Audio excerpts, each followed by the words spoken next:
Hey everyone, welcome to the Pervasive Media Studio lunchtime talk. I haven't hosted in a while, so sorry if I'm reading off the script a little bit.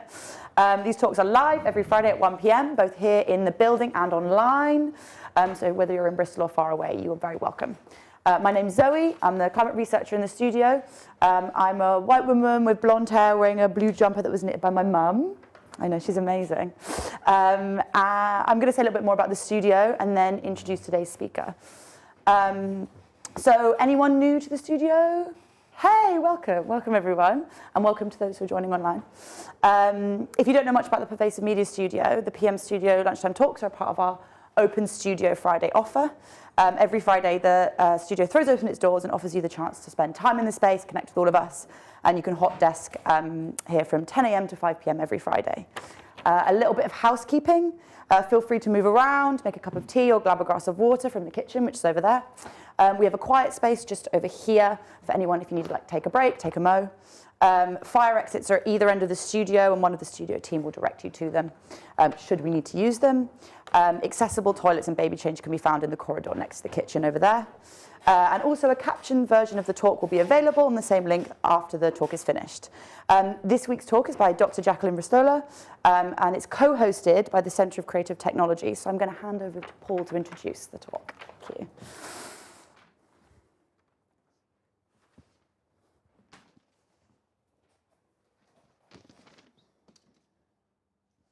Hi, yeah, so I'm Paul Clark, one of the co-directors of the Centre for Creative Technologies. The other co-director is here today, Ed King. Ed King's over there.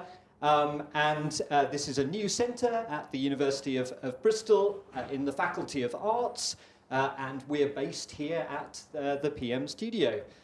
The centre is for those working with or on creative technologies in their research or in their creative practice. We're running reading groups.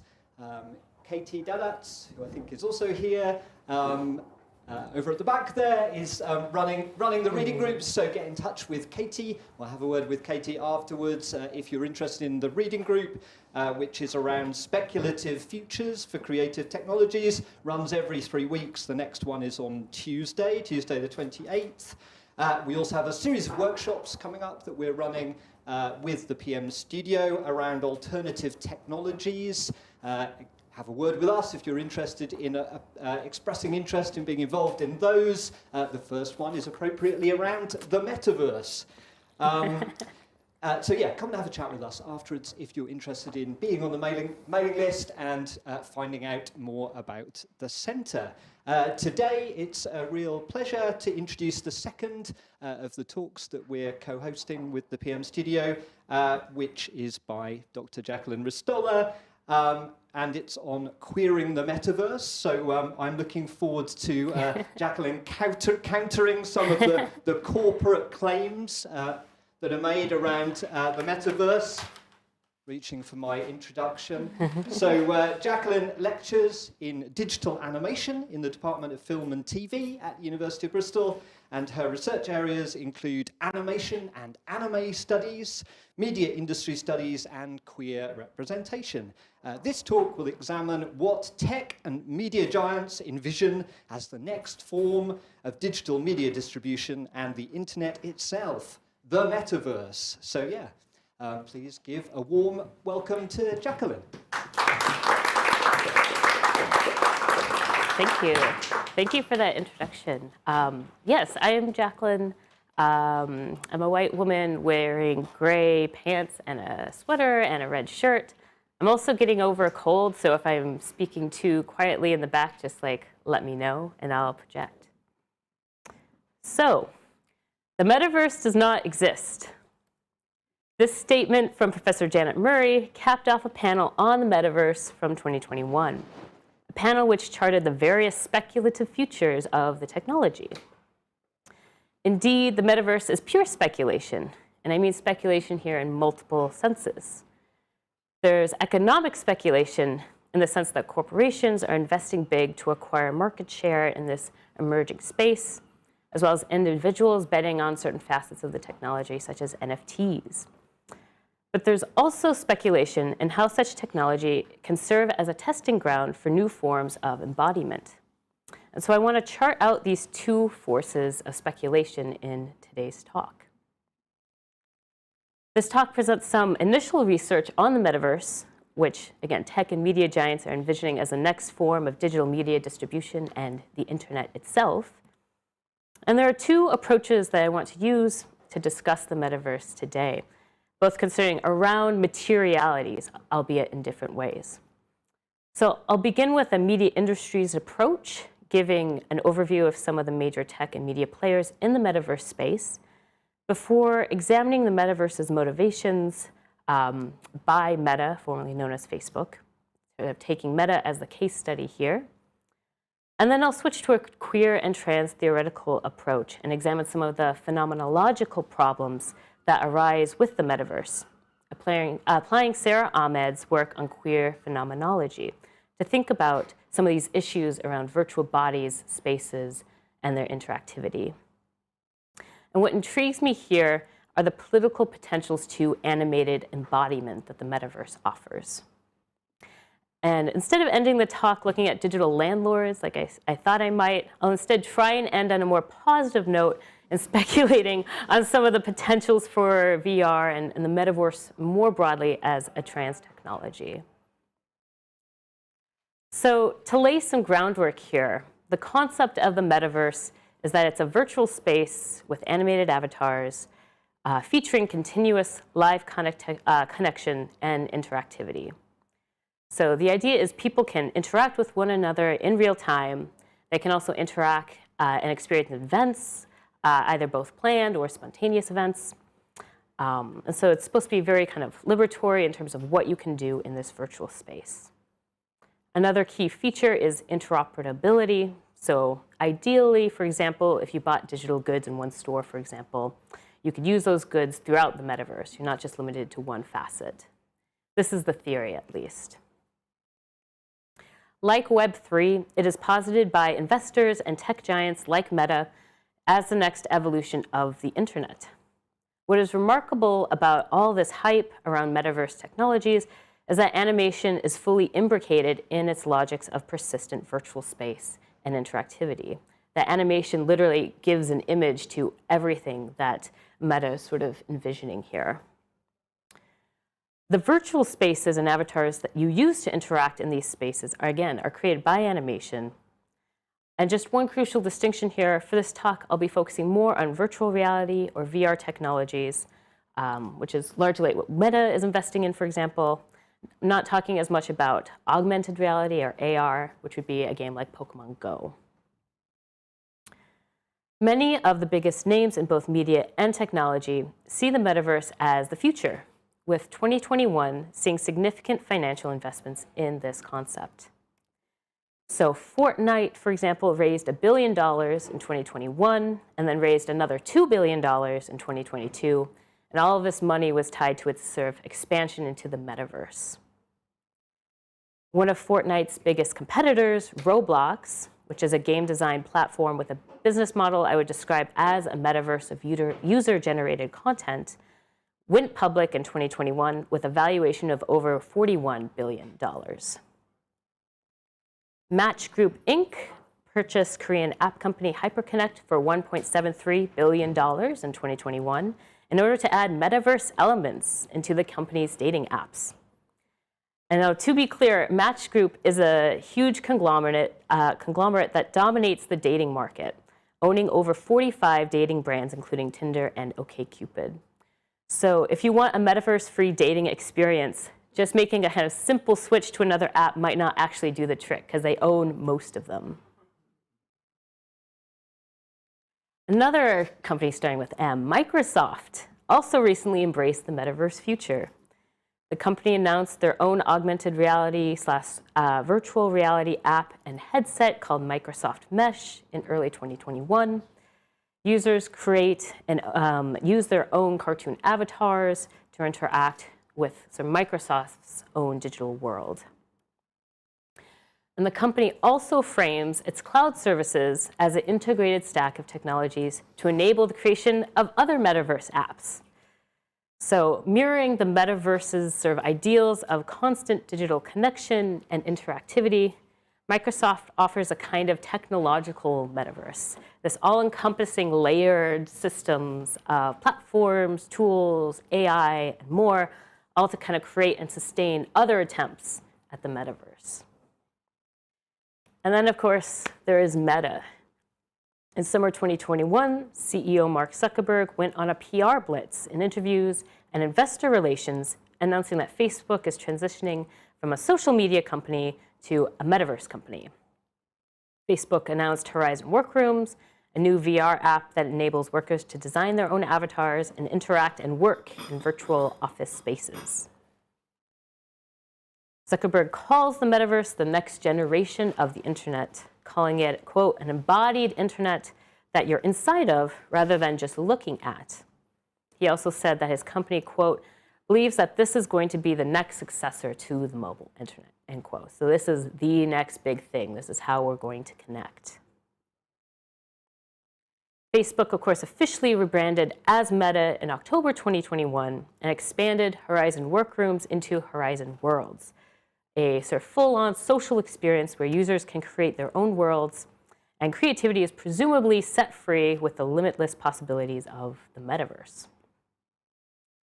All that being said, as Alexander Cho has pointed out, with the Meta rebrand, quote, the massive critical discourse around Facebook's platforms all but vanished, replaced by think pieces on our coming disembodied virtual future, the oldest sleight of hand trick in the digital book. Now, central to the metaverse is that it functions as an evolution of the mobile internet, of which right now the super app is a key player. Zuckerberg, for example, believes that the metaverse is going to be, again, the successor to the mobile internet, very much changing the way we actually kind of experience digital technologies now. Now, in theory, the metaverse is similar to super apps in that they both offer a plethora of services and activities available through one single access point. So one super app is the access point for a ton of different services versus the metaverse, which is sort of this one singular entity where, again, you can access all these different services. So super apps bundle together multiple services within one app as an easy point of contact. For example, WeChat is a Chinese super app that lets you connect with friends, send payments, hail a ride, and much, much more. Meta's technological difference, however, is that the metaverse is tied to virtual reality headsets as the point of access and experience, rather than, say, the mobile phone. In contrast to apps, Zuckerberg frames the metaverse as oriented towards greater sociality and connectivity, remarking that people will make better sort of genuine embodied connections and interactions with people rather than just a grid of apps. This is sort of his pitch. And this technological difference that he's sort of positioning here is also a difference, again, of conceptualizing this shift in the internet. While super apps still run on Web 2.0, otherwise known as the mobile internet, the metaverse is framed by Zuckerberg and other tech evangelists as Web 3, where the internet is structured, in theory, around decentralized blockchain technology. Super apps, Facebook's super app ambitions date back to the early 2010s. In 2013, the company announced a super app reconfiguration of Facebook for mobile users. The next year, they bought WhatsApp, which they've tried to continually evolve into a super app through in-app services like money transfers. Facebook again attempted to kind of replicate the super app experience by pivoting towards private messaging in 2019. And tech reporters at the time positioned this shift as Facebook trying to become like WeChat, that they see this kind of ongoing attempt at super app status with these various changes. Scott Galloway argues that Meta's metaverse pivot here is really another attempt at super app status, whereas prior attempts failed to due to Google and Apple, who have hegemonic power as the key mobile OS providers. So it's in the best interest of Google and Apple to do as much as possible to prevent the emergence of super apps, so that way they can remain this sort of lucrative middleman status. And the biggest example of this kind of OS disruption was Apple's recent opt-in privacy feature, which featured this prompt for iPhone users to opt out of data tracking from apps. So this single change resulted in billions and billions of dollars lost from Meta, which relies on data tracking for its lucrative ad business. And just 2 weeks ago, a Meta memo leaked that stated that the company was still very much at the whims of Apple.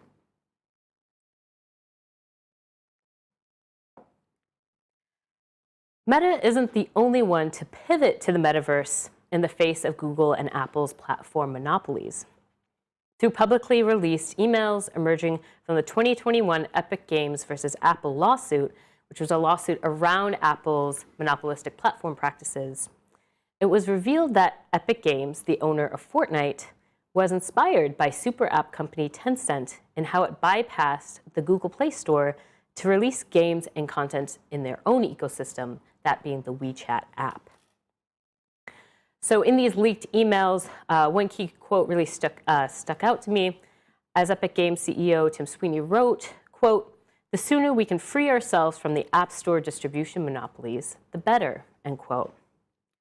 And it appears that Meta is following a similar playbook. While Google and Apple's app stores stand in the way of super app dominance, moving to the metaverse is a means of achieving the benefits of the super app in another form. This strategic shift to the metaverse lets Meta have their own hardware platform, that being the Oculus headset. Right now, attempts at their making a kind of super app has been previously disrupted by OS hegemonies.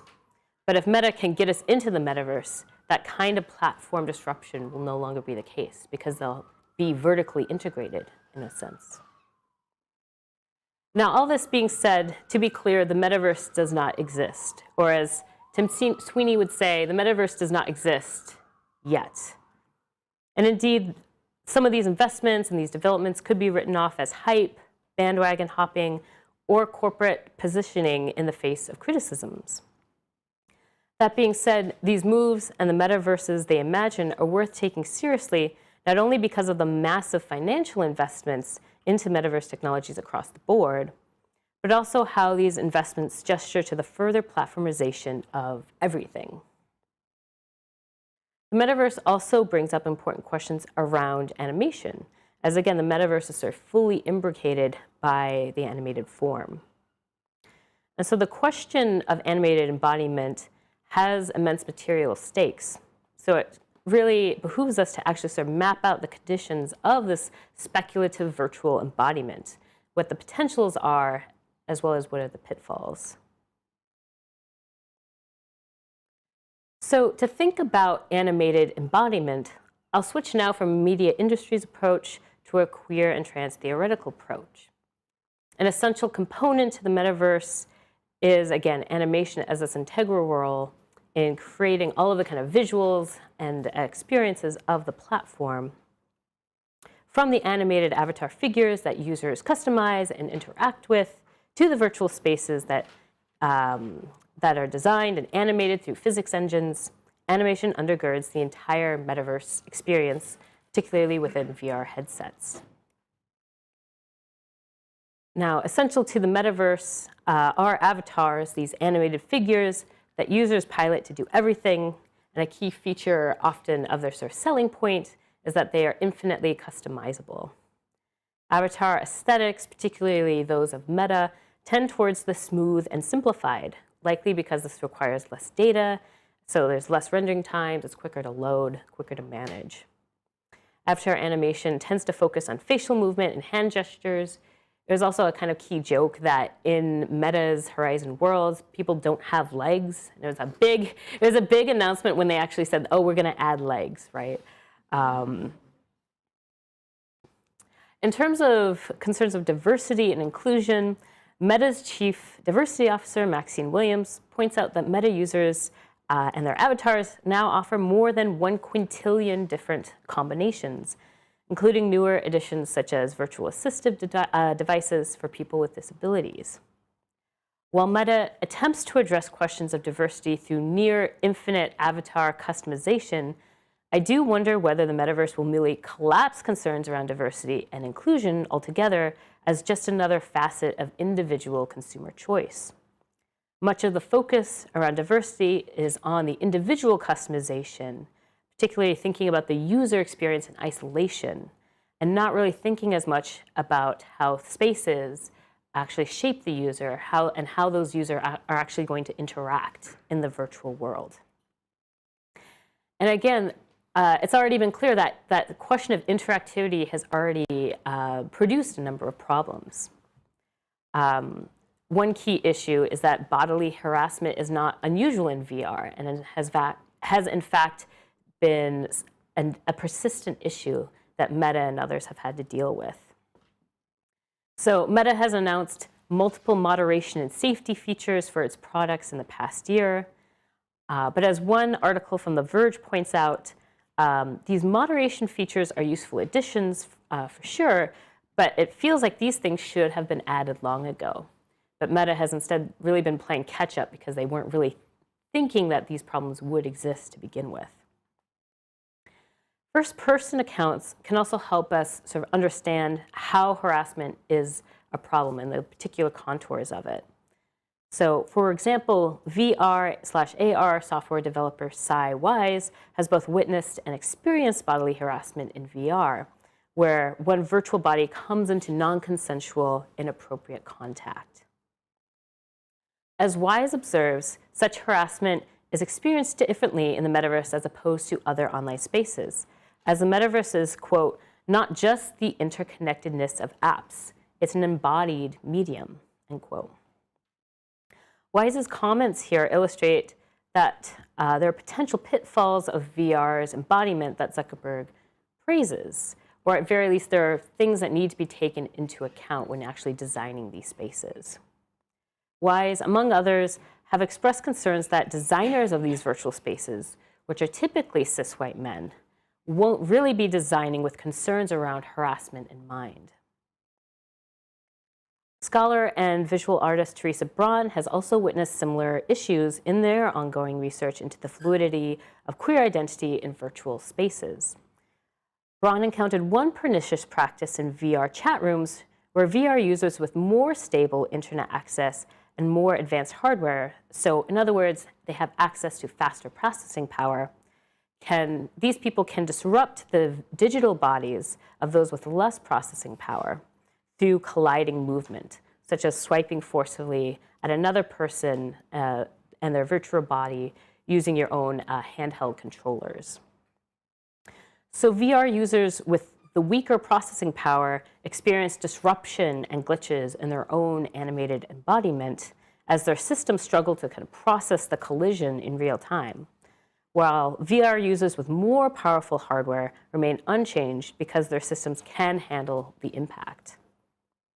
Braun's initial findings here demonstrate how material inequalities are not necessarily transcended in VR, but rather they continue to structure the experience within the virtual space.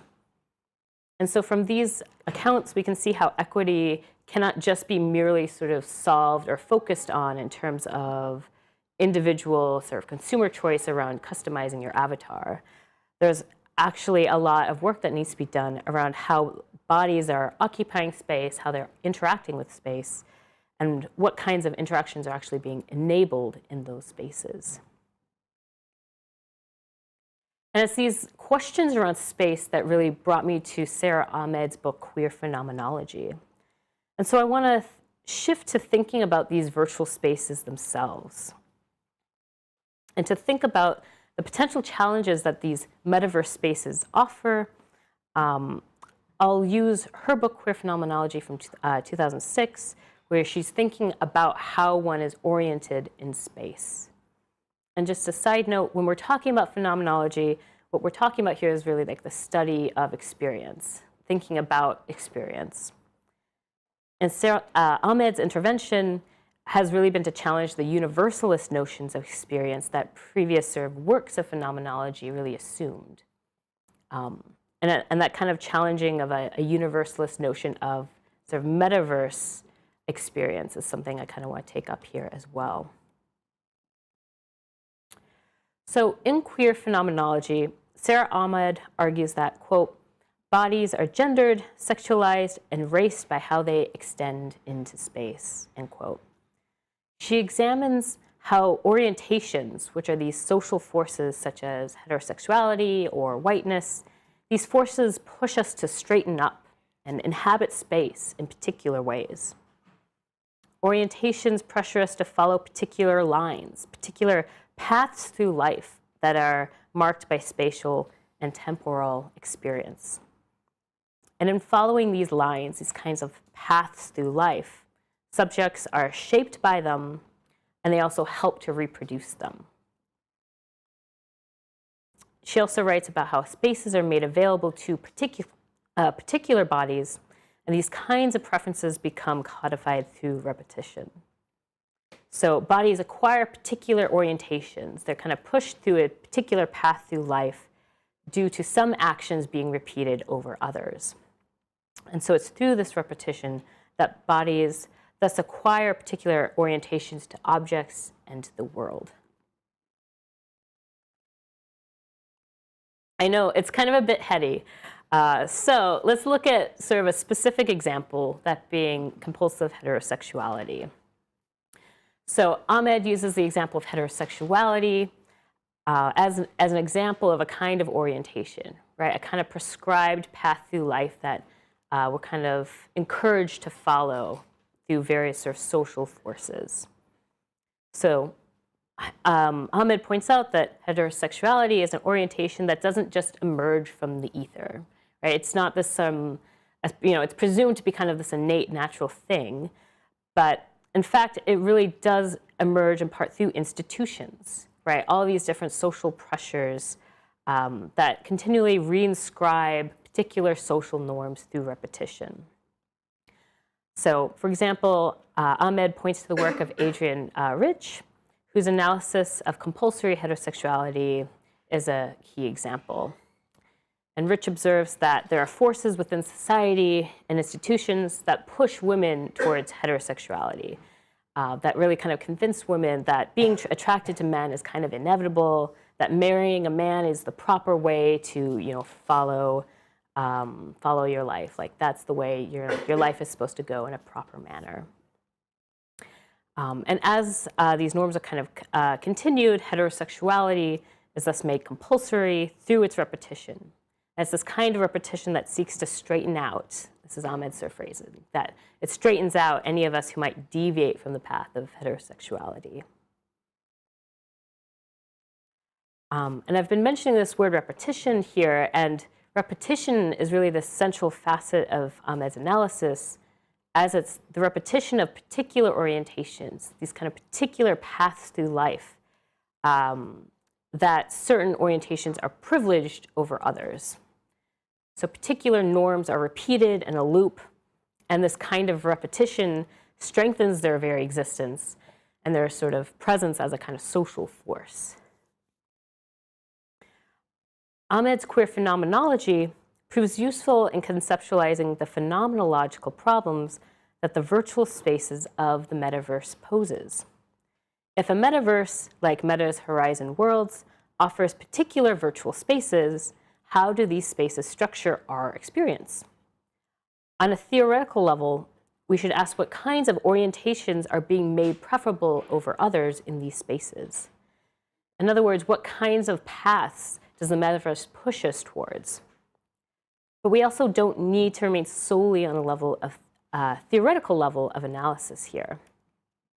A material analysis of animation aesthetics, which are attuned to these kind of loops of animation, can also, I think, let us begin to answer these questions.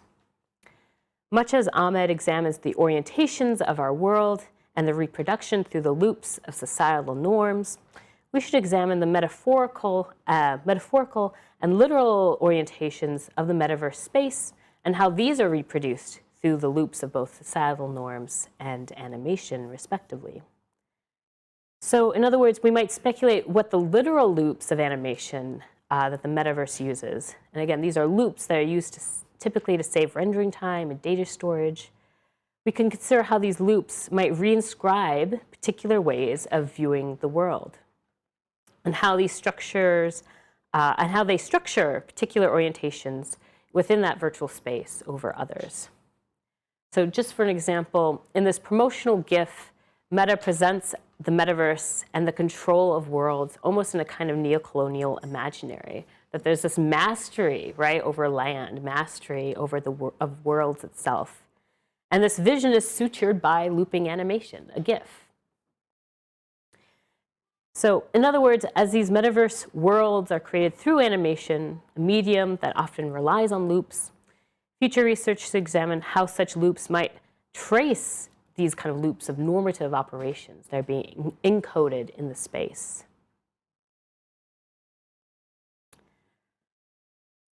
Now, if the metaverse orients us in particular ways, what happens to desire? Ahmed's analysis offers another idea, that of how desire deviates from orientations, right? These particular paths. Ahmed reminds us of the concept of desire lines, which is a concept in architecture that illustrates the ways in which spaces are actually used. So one common example of desire lines are trodden paths across lawns where the paved sidewalk in the area is less direct. So when faced with a lawn, people typically desire the quickest way from point A to point B. So emerging paths are just are one way in which desire lines are really created materially through subjects enacting their desire to traverse the space a particular way. And so Ahmed has this excellent line that the more a path is used, the more a path is used. Because the more it's used, the easier it is to use it. And so again, particular paths, whether it's metaphorical or literal, emerge from this kind of repetition, from repeated use. And so within the metaverse, what happens if you try to pursue a desire line? What happens if you desire something that virtual spaces and virtual bodies are not designed to do? I think the answer is you will experience a lot of resistance, if not a kind of stoppage altogether.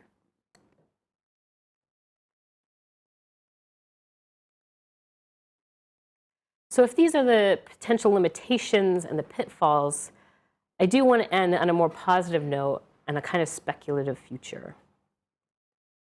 I want to end this talk with some more, again, positive speculation around VR technologies and digital worlds in general. Is there another future possible for a kind of platformed life? Continuing a queer and trans line of critique, I'll wrap up by speculating on VR and the metaverse more broadly as a potential trans technology. I'll talk again of materiality at stake here before concluding with some speculations on how a politics of erotics could transform the metaverse and into a kind of trans technology.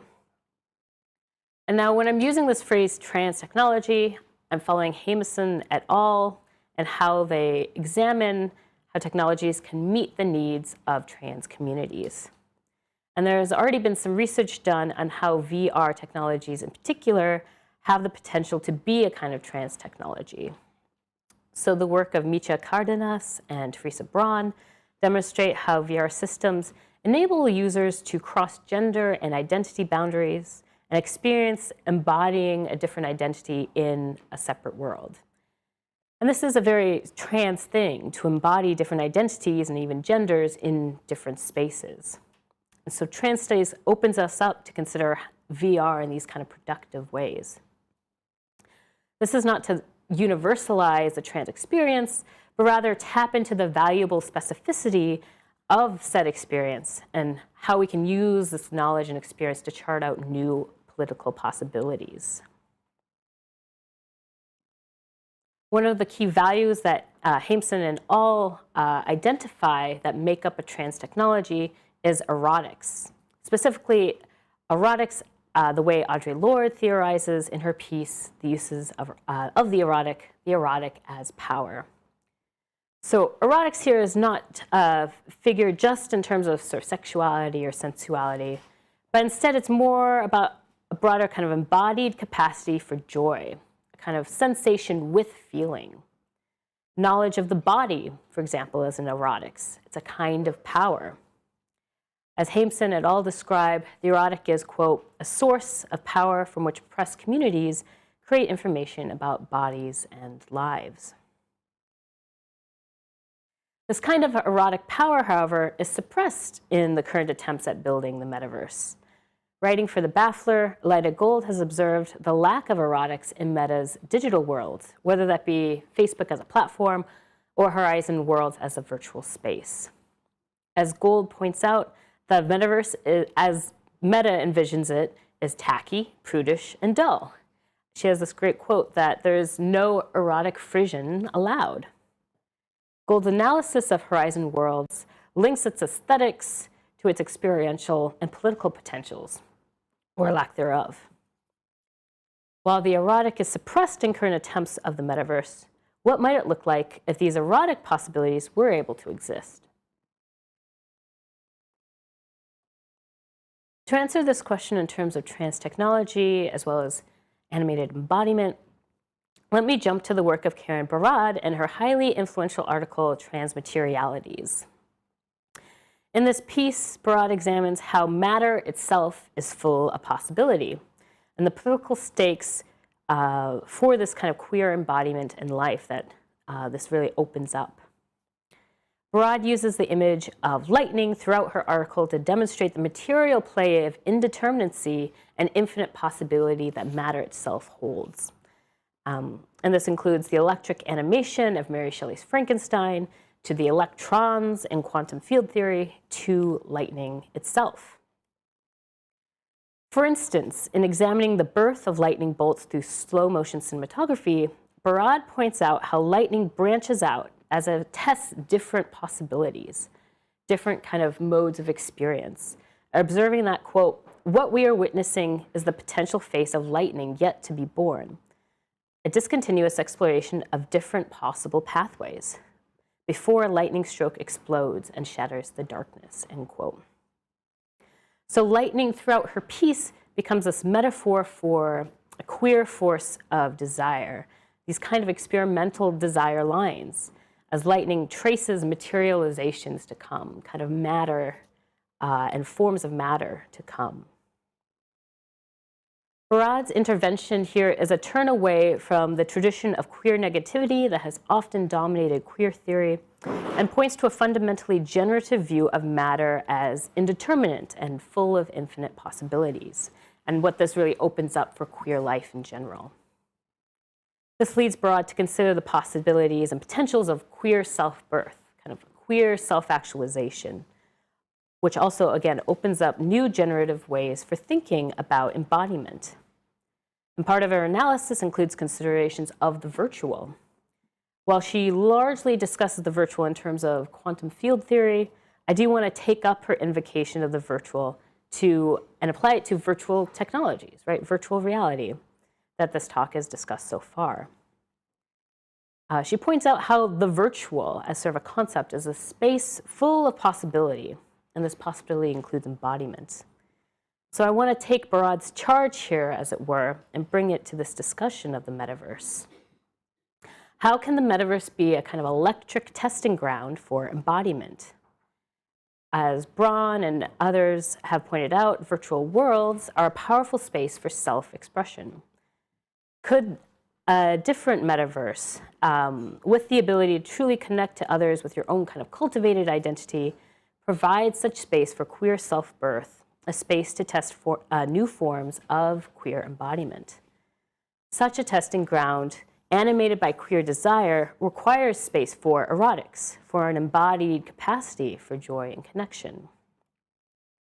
What we need, I think, then, is an electric body, a body capable of expressing erotics, its own desire lines. The electronic devices of virtual reality technologies could further channel these electric desires, particularly around trans embodiment. Our bodies are always already constituted by technologies. So really the hope here is that we put these technologies to good use. And such a body is not alone, but rather can experience connection as well. Barad and Lord both point to an electric body, one that offers new imaginaries and new possibilities. As Lord writes, quote, I find more and more women-identified women brave enough to risk sharing the erotic's electrical charge without having to look away and without distorting the enormously powerful and creative nature of that exchange, end quote. The electric body, one following its own desire lines, could produce such an erotics of connection, the shared erotic charge and the joy of embodiment itself. The metaverse is a speculative future. It promises a liberation of the body and the ability to connect with others, certainly noble aspirations on paper. This talk, too, is speculative, speculating on a technology that doesn't exist. A true metaverse, should one ever truly actually come to exist, would enable us to share the erotic's electrical charge and embody our desires. But regardless of the corporate hype, I hope that in making such speculations, we can chart a future and make these desires a reality. Thank you.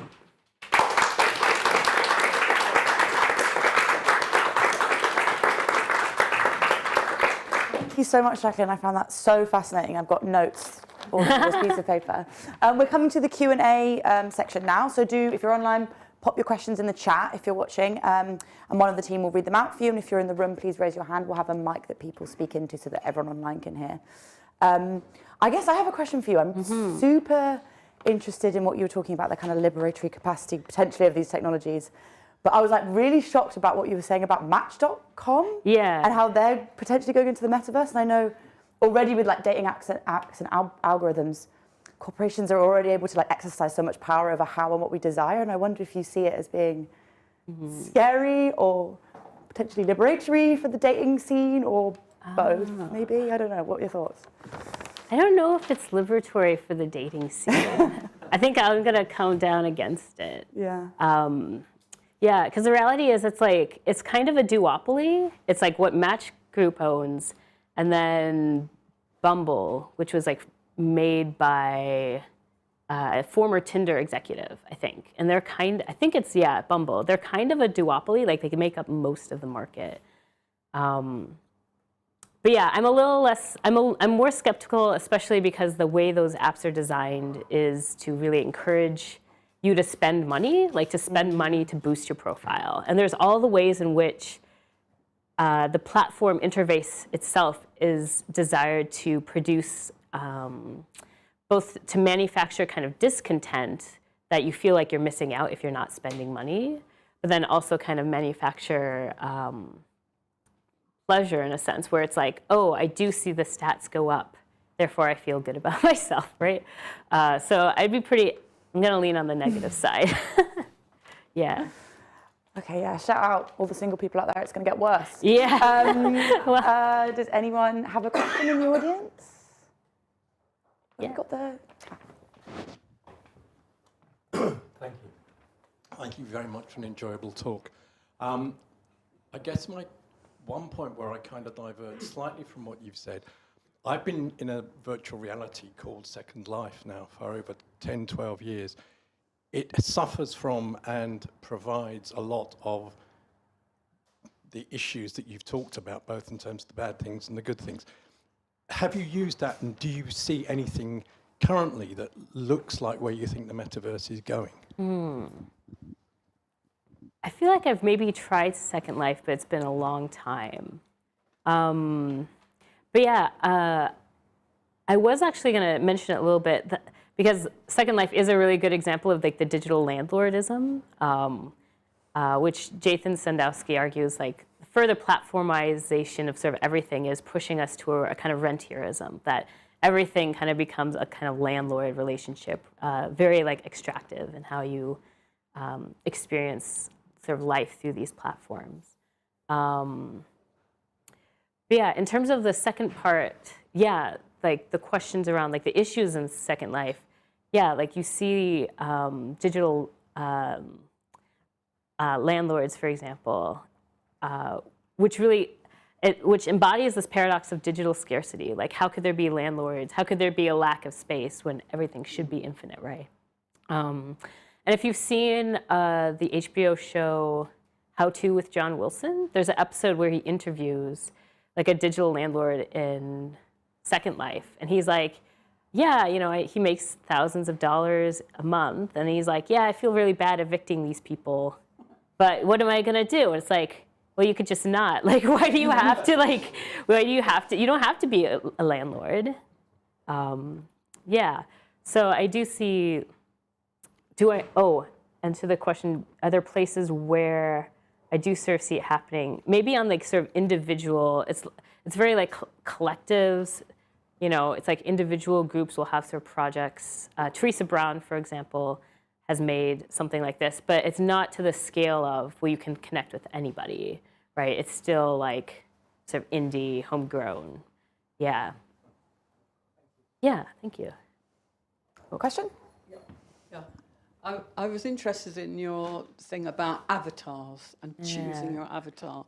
And there was something I read this week about they've made, what can I say? I won't say perfect, the most attractive or exciting female avatar. And the criteria was long legs, big breasts, and a childlike face. And that's the sort of thing that worries me, I think, with, yeah. Yeah, and because you can, that's the thing, like they make it like you can customize everything about yourself, but they don't, I feel like a lot of the designers don't think about how is this going to be received. So Micha Cardenas did something where she, as part of like an art project, she embodied like sort of a dragon in, I think it was Second Life, for a number of days, and like went to a club, but got kicked out because she was a dragon and not a human. And so there's this ways in which like, yeah, you can be whoever you want to be, but people might, like you can still get like tossed out by like the bouncer, right? If they choose like that you don't belong. Yeah. Yeah, any more questions?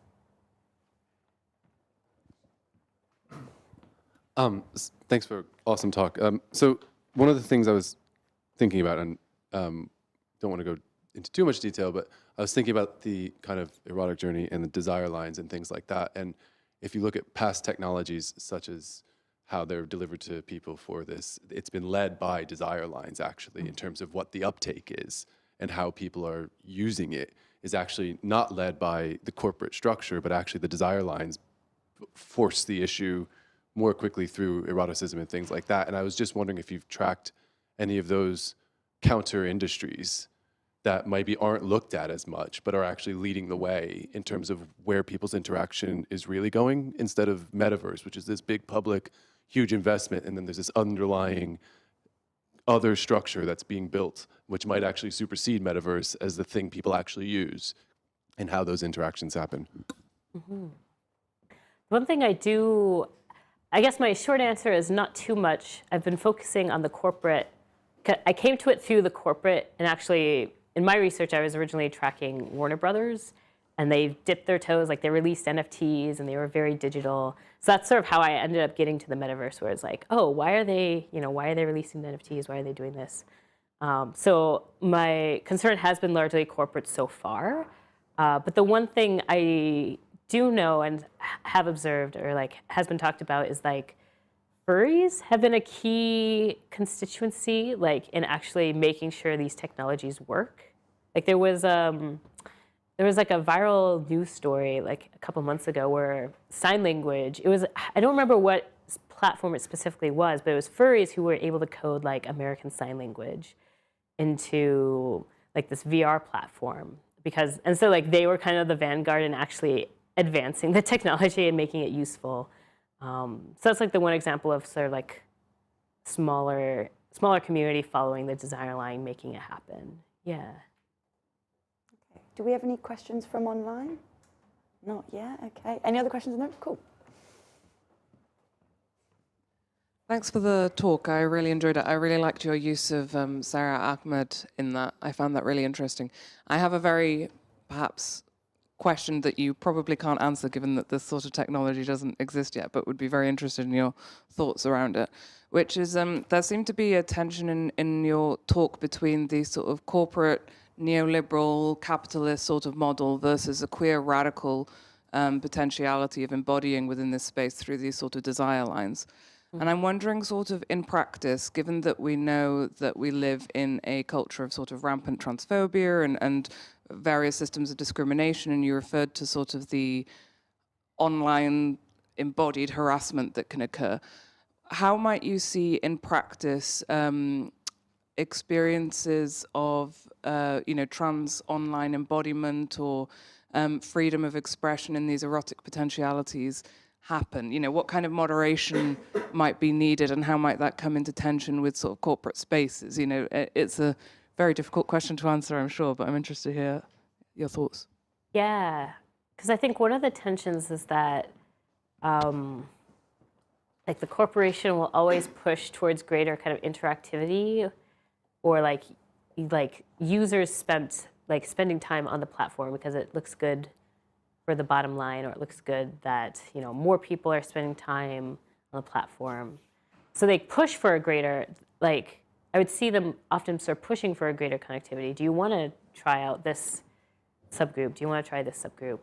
But for marginalized communities, it might be no, we don't, no, the whole point is actually there is a community. And the fact that it is a kind of particular community is important. That's not necessarily a bad thing. It's actually kind of a good thing that there's an ability to have a kind of some closed or semi-closed space to be able to have those interactions and have a kind of real talk, in a way, or real interactions. Yeah, and moderation has been it's been the Achilles heel of platforms for so long, or it's always the problem of do you step in, do you stop something from going through, or do you say, no, we are merely the facilitators? I think something that it might, again, since it's a lot very speculative, I guess I would say, I think the speculation would be it'd have to be maybe a different system built from the ground up with a very particular sense of moderation in mind.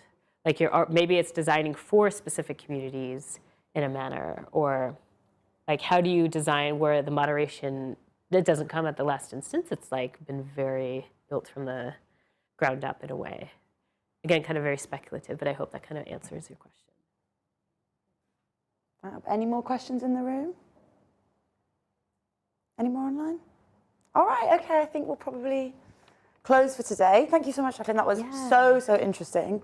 And if you want to stick around on Hot Desk today, do find out, or to find out more about what we do, please find a member of the studio team. Studio the team, put your hands in the air. Okay, just us three today. If you're watching online, drop us a line on studio@watershed.co.uk with any questions. Thanks so much for being here today. Happy Friday, everyone. Yeah, thank you. Thank you, everybody.